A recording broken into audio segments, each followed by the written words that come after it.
Et j'aimerais vous partager ce matin un message vraiment en toute simplicité, en toute humilité, que le Seigneur a déposé sur mon cœur, et notamment sur le fait d'être dans la joie grâce au Seigneur. D'être dans la joie grâce au Seigneur, cette joie qui nous vient d'en haut. Est-ce que vous êtes dans la joie ce matin ? Amen. C'est bien, on a une assemblée qui est joyeuse ce matin. Alors il y a des circonstances de nos vies qui font que c'est facile d'être dans la joie. Il y a des circonstances qui le sont moins parfois. Et là, c'est plus compliqué pour nous de ressentir cette joie, de vivre cette joie, de le constater sur nos vies. Parfois, nos vies sont un peu comme des champs de bataille. Et quand on parle de paix, de joie, c'est un peu compliqué de concevoir ça dans nos cœurs, dans nos âmes. Mais le Seigneur est là pour nous aider. Il est là avec sa grâce pour nous remplir de son esprit, nous aider à justement ressentir cette joie qui n'est pas forcément naturelle. Et ce qu'on va voir ce matin, c'est que la joie n'est pas forcément naturelle pour nos vies, pour nos cœurs. Mais le Seigneur en est capable, amen. Par sa grâce, il nous peut faire ressentir de la joie, même quand notre vie parfois est secouée, bousculée. Et ça, c'est vraiment une grâce de Dieu. Et sans plus attendre, je vous invite à ouvrir la parole de notre Seigneur en allant dans Sophonie, du chapitre 3, du verset 14 au verset 19. Sophonie, chapitre 3, du verset 14 au verset 19. Sophonie qui fait partie des petits prophètes. Alors, ce n'est pas que le message était plus petit, mais simplement le livre était plus réduit par rapport à d'autres prophètes. Mais le message est tout aussi important parce qu'il est inspiré par le Saint-Esprit. Sophonie, chapitre 3, du verset 14 au verset 19. Et qu'on puisse recevoir cette parole dans nos cœurs ce matin. Il nous est dit ceci, Sophonie, chapitre 3, du verset 14 au verset 19. Le prophète Sophonie s'adresse à Juda. Il va dire ceci, « Pousse des cris de joie, fille de Sion. Pousse des cris d'allégresse, Israël. Réjouis-toi et exulte de tout ton cœur, fille de Jérusalem. L'Éternel a détourné de toi les jugements, il a éloigné ton ennemi. Le roi d'Israël, l'Éternel, est au milieu de toi, tu n'as plus à redouter le malheur. Ce jour-là, on dira à Jérusalem, n'aie pas peur, Sion, ne baisse pas les bras. L'Éternel, ton Dieu, est au milieu de toi, un héros qui sauve. Il fera de toi sa plus grande joie, il gardera le silence dans son amour, puis il se réjouira à grands cris à ton sujet. Je rassemblerai ceux qui sont dans la tristesse, loin des fêtes solennelles, ceux qui sont loin de toi, sous le poids du déshonneur. À ce moment-là, j'agirai contre tous tes oppresseurs, je délivrerai les boiteux et je rassemblerai ceux qui ont été chassés. Je ferai d'eux un sujet de louange et de gloire dans tous les pays où ils sont méprisés. Amen. Un sujet de louange et de gloire. On voit vraiment que le Seigneur est bon, et quand on voit l'Ancien Testament et toutes les prophéties que les prophètes ont pu apporter, quand on se rend compte de la précision de la parole de Dieu, tout ce que les messages ont pu être donnés, délivrés de la part des prophètes, les visions qu'ils ont pu recevoir, des visions extraordinaires, le trône de Dieu, la gloire, etc. C'est vraiment merveilleux de s'arrêter sur ces descriptions, sur ces passages de la parole de Dieu qui sont riches d'enseignements pour nous en tant que croyants. Et quand on voit la précision, on se dit que le Seigneur a vraiment la connaissance de toutes choses. Il connaît par cœur le cours des événements, le cours de l'histoire, le cours de la géopolitique et même de nos vies personnelles. Il connaît notre cœur, il connaît les moindres tréfonds de notre cœur. Et c'est pour ça qu'il peut répondre à nos besoins parfaitement. Et on est vraiment émerveillé par sa souveraineté, par sa science, par sa connaissance. Et chaque fois qu'on ouvre la parole de Dieu, Dieu nous parle et on se rend compte que Seigneur, tu es un Dieu extraordinaire, tu es un Dieu merveilleux. On se sent de plus en plus petit face à un Dieu qui est si grand. Et le Seigneur est vraiment bon. Et souvent, les prophètes étaient là pour, c'est vrai, adresser des encouragements au peuple d'Israël, au peuple de Dieu. Mais parfois, ils donnaient des avertissements aussi. Ils donnaient des prophéties de jugement de la part de Dieu. Et les prophètes n'étaient pas forcément bien vus. Ils n'étaient pas forcément le bienvenu dans les lieux où ils se promenaient. Et on a même un passage dans Amos qui nous dit, Amos 2, verset 12, « Et vous avez fait boire du vin aux Nazaréens, et aux prophètes vous avez donné cet ordre, ne prophétisez pas. » Le peuple parfois ne voulait pas entendre les avertissements de Dieu, les encouragements de Dieu. Parce que pour eux, ce n'était pas forcément une bonne nouvelle. Quand un prophète arrivait dans une ville ou dans un endroit, il n'avait pas forcément des bons messages, mais il avait parfois des messages d'encouragement, comme on l'a lu ce matin. Et on se rend compte que, avant ce passage où Sophonie va dire au peuple de se réjouir, « Réjouissez-vous, poussez des cris de joie », eh bien Sophonie adresse un jugement juste avant. Il va dire au peuple qu'un jugement va s'abattre sur eux, qu'une armée étrangère va les envahir, qu'il va y avoir des événements terribles. Et Sophonie demande au peuple de se réjouir juste après ça en apportant ces paroles d'espérance. Et on peut se demander, mais c'est vrai que le peuple n'était pas forcément dans les bonnes dispositions, en ayant appris ce jugement qu'il devait être dans la joie, se réjouir. Et parfois dans nos vies aussi, il y a des circonstances qui font On a du mal à se dire, oui Seigneur, je sais que tu me demandes d'être dans la joie, dans la paix, mais Seigneur, là, ma circonstance, ma vie fait que là, je n'y arrive pas. C'est compliqué pour moi. Tu me demandes tellement de choses, mais parfois je n'y arrive pas. Et pourtant, Dieu nous demande et veut nous réjouir. Il veut qu'on soit dans la joie, il veut qu'on soit dans la paix. Il ne veut pas qu'on reste dans la détresse. On a entendu, il y a eu des dons spirituels par rapport à ça ce matin. Et on sait que le Seigneur ne veut pas nous laisser dans cette situation-là de difficulté. Il veut qu'on goûte aux fruits du royaume de Dieu, la paix, la justice, la joie. C'est des choses qu'il veut nous communiquer avec abondance. Et on va le voir ce matin, oui, la joie n'est pas naturelle, mais avec Dieu, tout est possible. Avec Dieu, là où nous sommes limités, là où nous sommes incapables, Dieu prend le relais et nous communique cette joie, cette paix, cet amour dont on a tant besoin au quotidien. On a besoin de la paix, de la grâce de Dieu. Et comme disait David dans Psaume 51, versets 12 à 14, « Ô Dieu, crée en moi un cœur pur, renouvelle en moi un esprit bien disposé, ne me rejette pas loin de ta face, ne me retire pas ton Esprit Saint, rends-moi la joie de ton salut. » Et qu'un esprit de bonne volonté me soutienne, Seigneur. Parfois, on a besoin de dire au Seigneur, Seigneur, rends-moi la joie de mon salut. Redonne-moi cette joie que j'avais au tout début. Et la vie a fait que, je ne suis plus dans la joie actuellement. Je ne suis plus dans la paix, mais Seigneur, renouvelle ta paix en moi, renouvelle ta joie en moi, que je puisse continuer à avancer avec toi, Seigneur. Je veux continuer à marcher avec toi. Maintenant qu'on a posé ça, qu'on a posé ce cadre-là, il est important de s'appuyer sur les promesses que Dieu nous fait, sur l'espérance qu'on a en Jésus-Christ, pour pouvoir justement commencer à recevoir cette joie. L'espérance du salut en Jésus-Christ, l'espérance du retour de notre Seigneur aussi, qui doit être pour les enfants de Dieu un sujet de joie dès à présent. Je suis dans la joie parce que je sais que mon Seigneur revient bientôt et qu'il va venir chercher son Église et qu'on va être tous réunis et qu'on chantera des louanges à notre Dieu. Ça va être quelque chose d'extraordinaire. Et parfois, le fait que l'on vive des épreuves change notre état d'esprit, change notre mental, et au lieu de baser notre foi sur la parole de Dieu, on pourrait commencer à baser notre foi sur ce que l'on ressent, sur ce que l'on vit, sur notre expérience, sur ce que nos sens nous disent. On a les événements qui viennent nous bousculer, mais il ne faut pas qu'on change l'essentiel là-bas, c'est-à-dire que notre foi doit être basée sur la parole de Dieu, sur les promesses de Dieu, sur ce que Dieu a dit, ce qu'il va accomplir, et non pas sur notre expérience. On doit amener notre expérience, au contraire, au niveau de la parole de Dieu et ne pas faire l'inverse. Amener la parole de Dieu au niveau de notre expérience. Parce que souvent, on peut avoir des déceptions, on peut avoir des choses tristes, mais le Seigneur, lui, nous promet des choses extraordinaires, des bénédictions en abondance. Il a prévu des choses merveilleuses pour son peuple, il nous a même prévu une place dans les cieux. Si ce n'est pas un sujet de joie, ça. Que le Seigneur nous prépare une place, qu'il intercède pour nous en ce moment. Il est notre avocat auprès du Père. Le Seigneur continue à prier, à intercéder pour ses enfants. Ça, c'est un sujet de joie extraordinaire. Et c'est toujours ce combat perpétuel, au final, entre la chair et l'esprit. Sur ce qui va me nourrir au quotidien. Est-ce que je vais me nourrir de ce qui m'arrive, de ce que je reçois, de ce que je perçois? Ou est-ce que je me nourris de la parole de Dieu, de la vie de l'esprit, de l'espérance qu'il y a en Christ? C'est toujours ce combat qu'on a perpétuellement. Et la foi, c'est là où il faut mettre notre foi en action. La foi, nous dit l'Écriture, Hébreux 11, verset 1, c'est une ferme assurance des choses qu'on espère, c'est vrai, et une démonstration de celles qu'on ne voit pas. Et ça pose question, comment voir une démonstration de choses qu'on ne voit pas? Comment voir quelque chose qu'on ne voit pas encore? Et c'est là où la foi rentre en action. Même si toutes tes circonstances te disent en ce moment que tu es dans un moment difficile, c'est compliqué pour toi en ce moment, le Seigneur te dit, sois dans la joie, sois dans la paix, sois dans mon amour, sois dans l'allégresse. Tu vis un moment difficile, mais je suis avec toi. Et la foi est de croire en ses promesses, quelles que soient les circonstances. Seigneur, si dans ta parole, tu as dit qu'il y avait la paix, la joie, la justice dans ton royaume, alors oui, Seigneur, je veux commencer à goûter à ces fruits-là. Je veux commencer à goûter aux fruits de l'esprit. Je veux manifester cette paix, cette joie dans mon cœur, avoir cet amour qui déborde de moi, Seigneur. Même si ma vie est en plein chantier, en ce moment, c'est compliqué, mais Seigneur, donne-moi cette grâce, donne-moi cette paix, cette joie.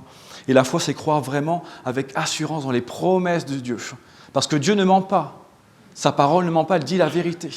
Et on se base sur la vérité. Je prends cette image, s'il y a une maman qui promet à sa petite fille « Je vais t'acheter une robe samedi prochain ». La petite fille, aussitôt, elle va être dans la joie. Elle va absolument croire en la parole de sa maman. Elle va dire « Si ma maman me dit qu'elle m'achète une robe, alors je suis super contente parce que je vais avoir une robe la semaine prochaine. Je vais être trop heureuse. » Et la petite fille va être débordante de joie, va partager ça avec ses amis, etc. Elle va dire « Oh, ma maman va m'acheter une robe, etc. C'est super. » et elle ne va pas remettre en question la parole de sa maman. Et nous, parfois, on pourrait être tenté par les circonstances de dire « mais oui, mais je lis ça dans la parole de Dieu, mais là, vu ce que je vis en ce moment, est-ce que c'est sûr, est-ce que c'est vrai, est-ce que c'est certain ?» Mais si Dieu l'a dit, il va l'accomplir, parce qu'il est Dieu, il est tout-puissant. Et la petite fille qui n'a pas encore cette robe, pour elle, c'est comme si elle l'avait déjà. Elle a déjà la robe, elle la porte déjà, elle ne l'a pas encore physiquement, mais sa maman dit qu'elle aurait une robe, alors j'aurai cette robe, elle est déjà dans la joie. Et on peut prendre ce même principe avec les promesses de Dieu.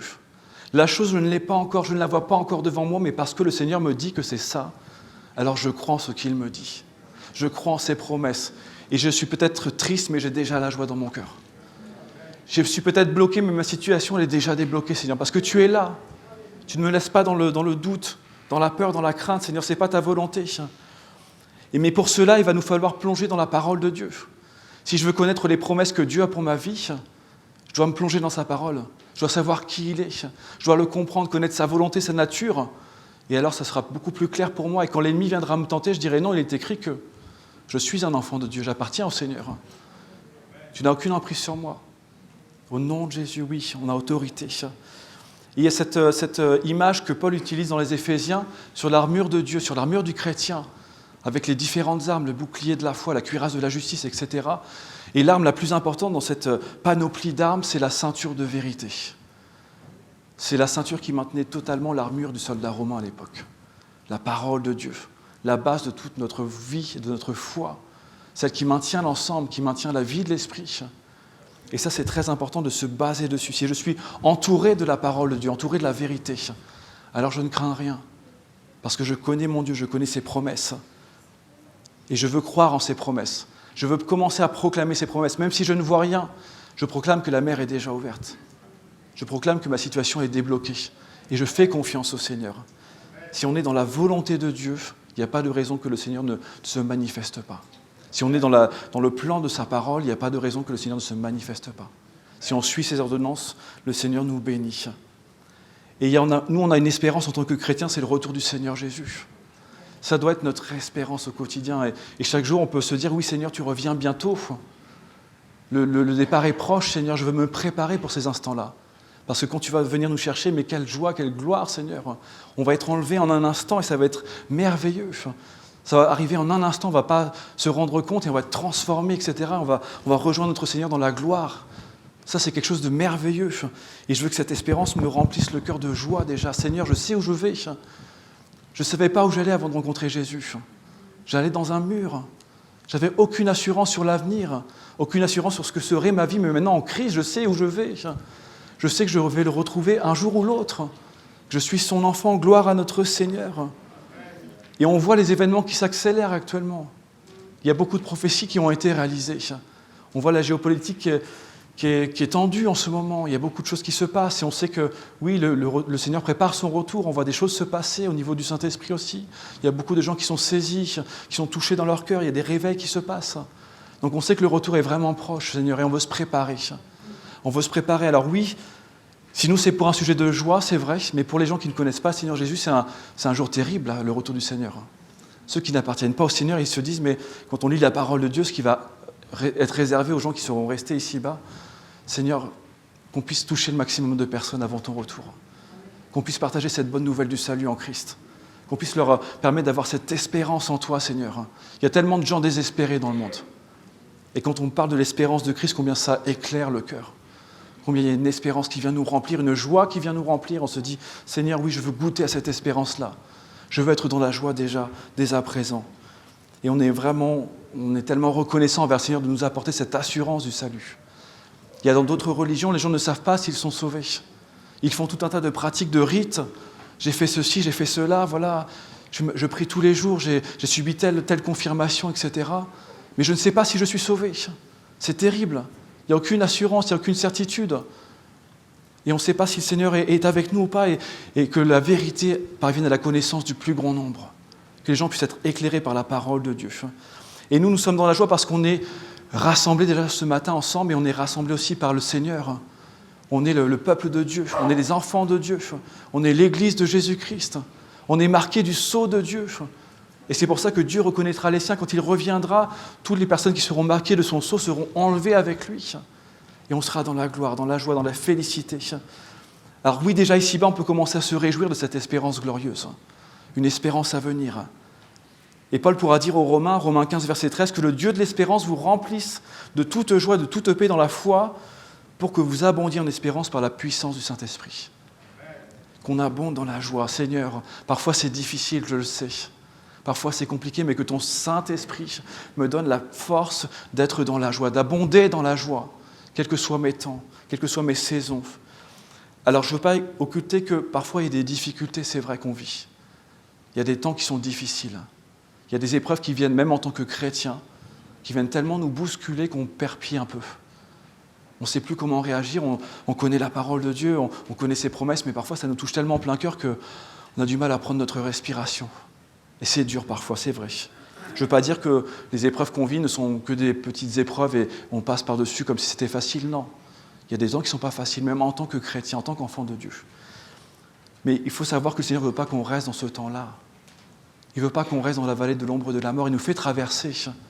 Il nous fait marcher dans ce passage difficile, dans ce temps de désert, d'épreuve. En tant que chrétien, c'est vrai, on peut être déboussolé parfois. On peut être un peu confus, on est secoué de toutes parts et on se dit « Mais Seigneur, comment je vais faire pour continuer à marcher, pour continuer à suivre ?» Parfois, on a même du mal à prier parce que le cœur est serré par la tristesse, par la peine. Mais ce n'est pas la volonté du Seigneur qu'on reste dans cet état-là. On peut vivre des temps de tristesse, mais le Seigneur veut qu'on se relève, qu'on marche, qu'on avance.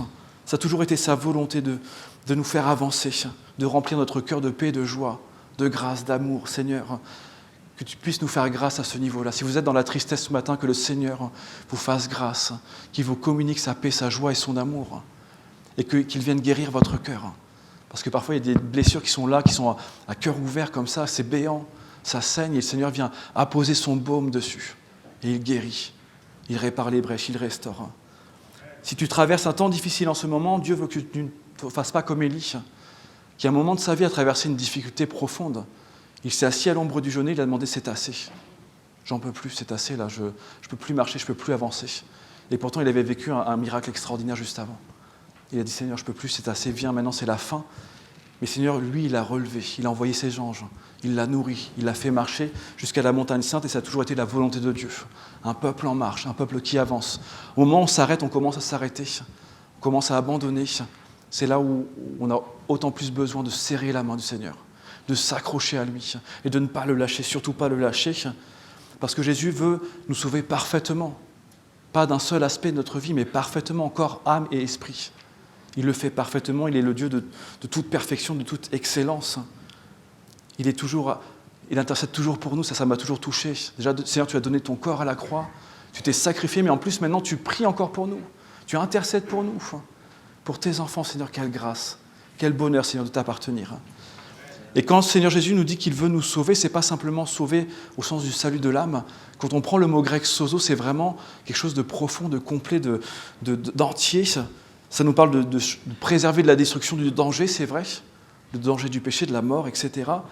Mais aussi lui redonner la santé, le préserver, le guérir, corps, âme et esprit, parfaitement, entièrement. Ça, c'est le salut que le Seigneur propose, sauver parfaitement. Il ne veut pas que tu sois d'un côté bien et de l'autre côté mal. Comment servir le Seigneur après pleinement, entièrement, si ça ne va pas dans notre vie, si on n'est pas bien dans notre cœur, ça va être compliqué. Le Seigneur veut nous bénir, il veut nous remplir de son esprit. Et on comprend que la joie, ce n'est pas quelque chose de naturel. Ce n'est pas naturel. Il y a des moments où on dit « Seigneur, ta grâce », parce que là, je n'ai pas envie d'être dans la joie. Je n'ai pas envie de me réjouir, je n'ai pas envie d'être dans la paix, Seigneur. Je suis affligé, Seigneur, je suis triste. Mais là, Seigneur, que ta grâce m'inonde, Seigneur. Que ta joie vienne m'inonder. Et vous avez fait cette expérience souvent que, même dans des situations difficiles, parfois vous avez cette paix qui vient d'en haut, cette joie qui vient d'en haut, qui vient nous remplir, qui est parfaite. Et même si la situation est complètement désastreuse, mais vous avez cette paix, cette joie dans votre cœur. Et ça, c'est une grâce de Dieu. C'est une grâce extraordinaire de notre Seigneur. Et ce n'est pas moi qui vais me convaincre. La psychologie voudrait nous faire croire que parfois, en se convainquant des choses, en répétant « je suis dans la joie, je suis dans la joie, je suis dans la joie », on répète sans cesse et peut-être qu'au bout de la 100e, 200e fois, ça va marcher. Alors peut-être, oui, si je passe toute une journée à dire ça, peut-être que ça va avoir un effet sur mon esprit, mais la vraie joie, la vraie paix qui est parfaite, qui est entière, qui est profonde, ça vient du Seigneur. On n'est pas contre les aides médicales. On n'est pas contre la médecine, on n'est pas contre tous ces professionnels qui peuvent un temps aider, mais je crois sincèrement que le premier recours, le premier secours, c'est le Seigneur Jésus. On doit venir le voir quand ça ne va pas. C'est notre docteur, c'est notre psychologue, notre conseiller, notre confident, et on vient le voir, on lui dépose toutes choses, et là, la paix, la joie vient nous envahir. Et là, c'est une grâce de Dieu. Et on remet tous nos sujets entre les mains du Seigneur. Alors oui, même dans nos temps de désert d'épreuves, comme le disait Sophonie, pousse des cris de joie. Réjouis-toi, pousse des cris d'allégresse, triomphe de tout ton cœur, parce qu'il y a ça aussi. Ne pas laisser notre cœur prendre le relais. Triompher sur parfois les émotions qui prennent le pas sur la raison, sur la foi. Ne pas laisser ces émotions prendre toute la place. Et c'est par la puissance de la croix qu'on va pouvoir ressentir la joie dans nos cœurs. Parce qu'il y a ce merveilleux Sauveur, ce merveilleux Seigneur qui a donné son corps, qui a versé son sang pour que nous puissions vivre cette vie en abondance.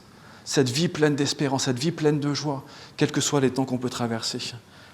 Et on le voit dans le passage qu'on a lu, plusieurs sources de joie que le prophète cite au verset 15, dans Sophonie 3, il nous est dit, verset 15, « L'Éternel a détourné de toi les jugements. » Et ça nous rappelle combien Christ a pris sur lui la condamnation qui pesait sur nous.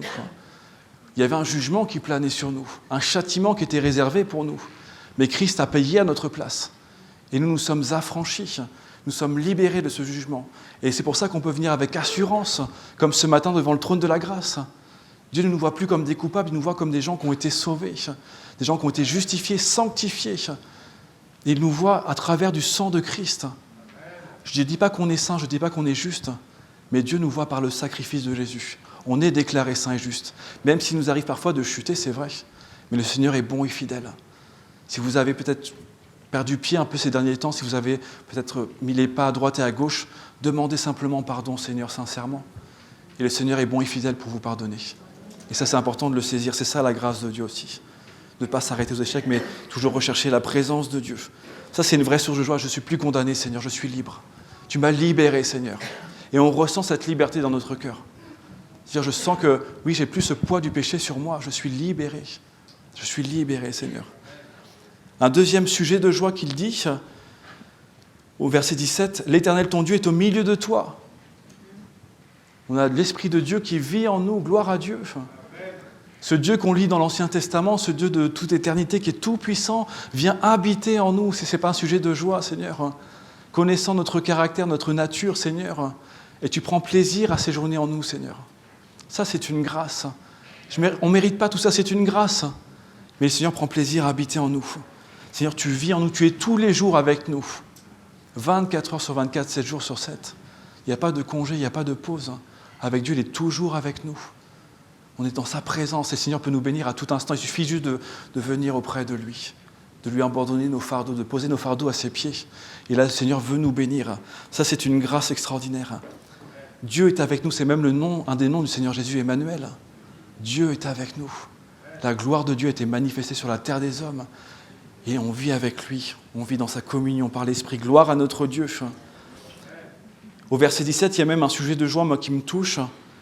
Il nous est dit qu'on va faire la plus grande joie de notre Dieu. Seigneur, quand je fais le bilan, Seigneur, j'étais sûr que je fais ta joie, Seigneur. Connaissant mon caractère, mes défauts, mes limitations, parfois mes incapacités, je fais ta joie, Seigneur. Ça, c'est une grâce. Nous qui sommes si faibles. Et je me suis souvent dit, mais Seigneur, tu aurais pu très bien envoyer des anges te servir sur la terre, proclamer l'Évangile, ils le font parfaitement. Ils sont parfaits, ils t'obéissent sans se rebeller, Seigneur, ils accomplissent ta volonté. Mais non, tu prends plaisir à utiliser des hommes et des femmes, Seigneur. Tu prends plaisir à utiliser quelque chose qui est tellement imparfait pour te glorifier. Ça, c'est un sujet de joie. Et on réjouit le cœur de notre Dieu. Et je crois que vraiment, plus on cherche à connaître ce Dieu merveilleux, et plus on le réjouit. Plus on passe du temps dans sa présence, et plus on est un sujet de joie pour lui. Et Moïse nous a dit qu'il était un ami de Dieu. Il passait du temps avec lui, à parler avec lui. Et ça, c'est quelque chose d'extraordinaire. Alors, on commence à goûter cette joie. On sait que la joie sera parfaite là-haut, c'est vrai. Mais on a déjà les prémices ici-bas. Seigneur, gloire à notre Seigneur. Gloire à notre Dieu. Je suis dans la joie ce matin. Est-ce que vous êtes dans la joie ? Amen. Merci, Seigneur.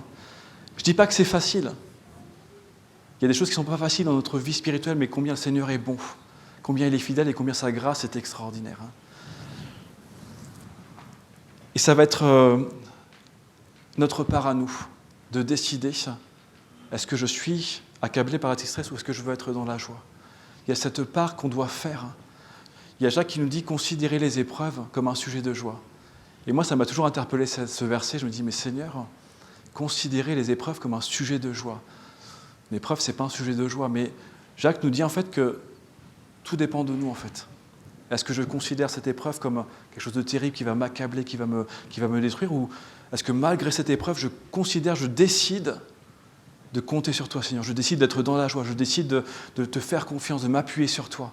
C'est vraiment le fait de considérer les choses différemment, de se laisser renouveler par le Saint-Esprit pour voir, oui, il y a une épreuve, mais combien l'espérance et les promesses de Dieu sont plus grandes que cette épreuve. C'est tout un travail que le Seigneur nous aide à faire. Chercher la paix, l'amour de Dieu avant toute chose, même dans les temps d'épreuve. Nous tourner vers lui. Et comme on a pu le chanter, béni soit ton nom, que ce soit dans les lieux de désert ou dans les lieux de bénédiction. Il y a ce principe très simple de quoi qu'il en soit, de louer le Seigneur. Je me souviens de Paul et Silas qui ont été battus de verges, roués de coups, jetés en prison. Ils étaient enchaînés, ils n'avaient peut-être pas mangé, pas bu, ils ne savaient pas ce qui allait leur arriver. Mais la parole nous dit qu'ils chantaient, qu'ils louaient le Seigneur en plein milieu de la nuit, à l'heure la plus sombre. Ils continuaient à louer le Seigneur. Ils continuaient à croire en ses promesses, qu'il ne les laisserait pas dans cette situation-là. Ils continuaient à louer le Seigneur, à l'adorer. Et le Seigneur a exaucé leurs prières, et ils nous ont délivrés complètement. Les chaînes sont tombées, les murs ont tremblé. Et ils ont pu sortir de cette prison. Il y a même le geôlier qui va se convertir, sa famille. C'est glorieux, Seigneur. Tu es un Dieu merveilleux dans une situation qui paraît mais catastrophique. En un instant, tout à coup, tout a changé. L'atmosphère a changé, tout a changé.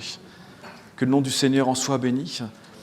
Et Sophonie, avant ce passage, dit dans le chapitre 2, il donne quelques instructions pour justement, malgré le jour d'épreuve, malgré le jugement de Dieu, malgré ce qui peut nous bousculer, nous faire du mal, malgré ces temps d'épreuve où on est un peu secoué, il donne quelques clés au chapitre 2. Il va demander notamment 3 points au peuple de Dieu de chercher Dieu tout d'abord. On doit chercher Dieu. On doit chercher à le connaître. On doit chercher à connaître sa volonté, à savoir qui il est. Qui est ce grand Dieu qui s'est intéressé à moi? Et pourquoi il s'est intéressé à moi? Qu'est-ce qu'il veut me communiquer? Qu'est-ce qu'il veut me donner? On doit chercher sa volonté, sa face, le connaître, l'aimer.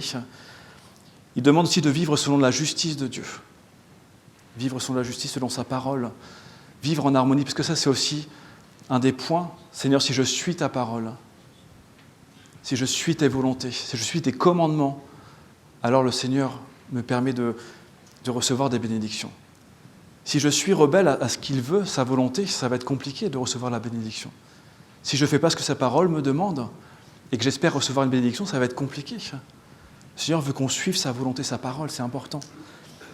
Et un dernier point, il nous dit d'aspirer à l'humilité.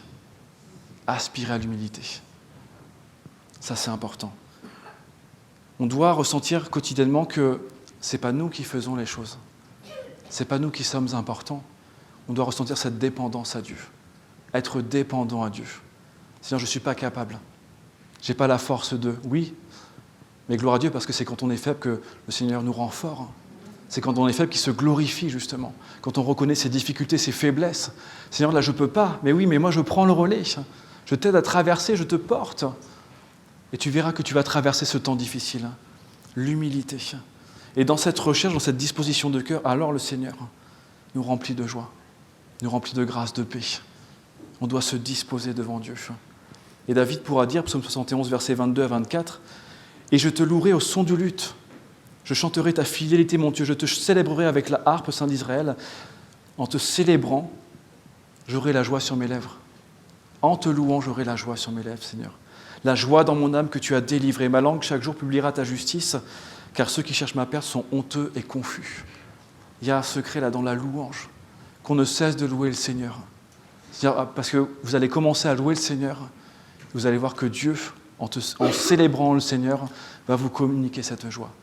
Vous allez continuer à louer, vous allez voir les Saint-Esprit qui va continuer à travailler en vous. Et plus vous avez loué le Seigneur, le glorifié, et plus il va se glorifier dans votre vie. Parce qu'il cherche des adorateurs en esprit, en vérité. Ceux qui le cherchent, c'est comme quand on cherche ses clés. Plus on les cherche et plus on se rapproche des clés. Et c'est comme quand on cherche Dieu, plus on le cherche et plus on se rapproche de Dieu. Et Dieu cherche notre attention. Alors je termine ce partage pour vraiment nous encourager, parce que je m'inclus dedans aussi, parce que parfois on a vécu des choses aussi avec mon épouse où, oui, il y a des moments qui ont été difficiles, c'est vrai.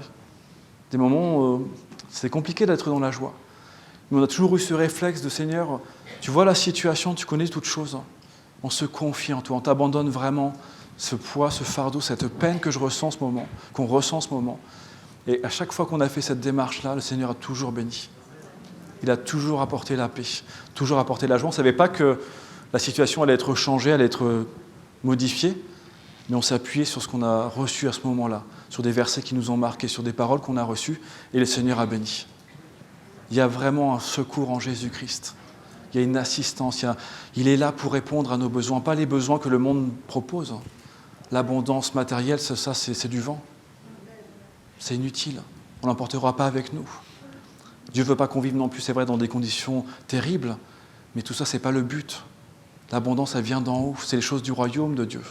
C'est une abondance qui n'est pas palpable, mais qu'on a besoin de cette abondance-là, Seigneur. J'ai besoin de ta paix. Je me souviens comment j'étais avant de te rencontrer, Seigneur. C'était un champ de bataille dans mon cœur. Mais quand je t'ai rencontré, la paix est venue. Et elle ne m'a jamais quitté. Et ça, c'est une grâce. La paix et la joie, une vie nouvelle en Christ. Et combien on veut le partager. Alors oui, merci Seigneur pour cette joie qu'on vit dès à présent. Et je prie vraiment que le Seigneur, pour ceux qui ont du mal à la ressentir en cet instant, que le Seigneur communique une double portion de joie. Que toute la grâce et la paix soient sur chacun d'entre vous, comme disait l'apôtre Paul pour commencer ses lettres. Mais on doit prendre cette bonne part avec Jésus. Si on ne passe pas du temps avec le Seigneur, comment recevoir ses bénédictions ? Si on ne passe pas du temps dans sa présence, comment il peut nous communiquer quelque chose si on ne prend pas à tendre l'oreille pour écouter sa volonté ? Comment recevoir cette abondance ? C'est compliqué. On doit prendre du temps avec le Seigneur, prendre du temps dans sa parole, dans sa présence, et demander vraiment au Saint-Esprit de nous remplir et de nous travailler dans ce domaine-là. Que le fruit de l'Esprit soit manifesté dans nos vies, Seigneur. Je sais que c'est pas... Quand je connais mon caractère, je sais comment j'étais avant et je vois vraiment que tu as fait des miracles, Seigneur. Tu as vraiment travaillé le cœur parce qu'il y avait des choses, ce n'était pas possible. La colère, l'emportement, le mensonge, Seigneur, non. Tu as tout transformé, Seigneur Jésus. Tu as tout transformé. Et parfois, on fait cette expérience de vraiment d'être inondé de paix, d'amour, parfois au point de pleurer. C'est tellement fort, le Seigneur est tellement puissant que oui, parfois on en pleure, alors que Seigneur, on puisse être dans la joie, déjà dès à présent ici-bas, et de la joie en espérance aussi. Que le royaume de Dieu soit vraiment notre objectif, aspirer au retour du Seigneur Jésus, se préparer comme les vierges sages, remplir nos lampes d'huile, parce que si le retour du Seigneur est proche, et il n'y a pas de date qui est donnée. Nul ne sait ni l'heure ni le jour, sinon Dieu le Père. On doit se préparer, on doit se tenir prêt. On doit faire des provisions, parce que si ça arrive demain, Seigneur, je veux être prêt. Je ne veux pas rester ici-bas, Seigneur. Je veux que tu m'emportes avec toi dans ton ciel de gloire, Seigneur. Alors, Seigneur, augmente notre foi. Comme disait ce Père pour son Fils, augmente ma foi. Viens au secours de mon incrédulité, Seigneur. Augmente ma foi en tes promesses.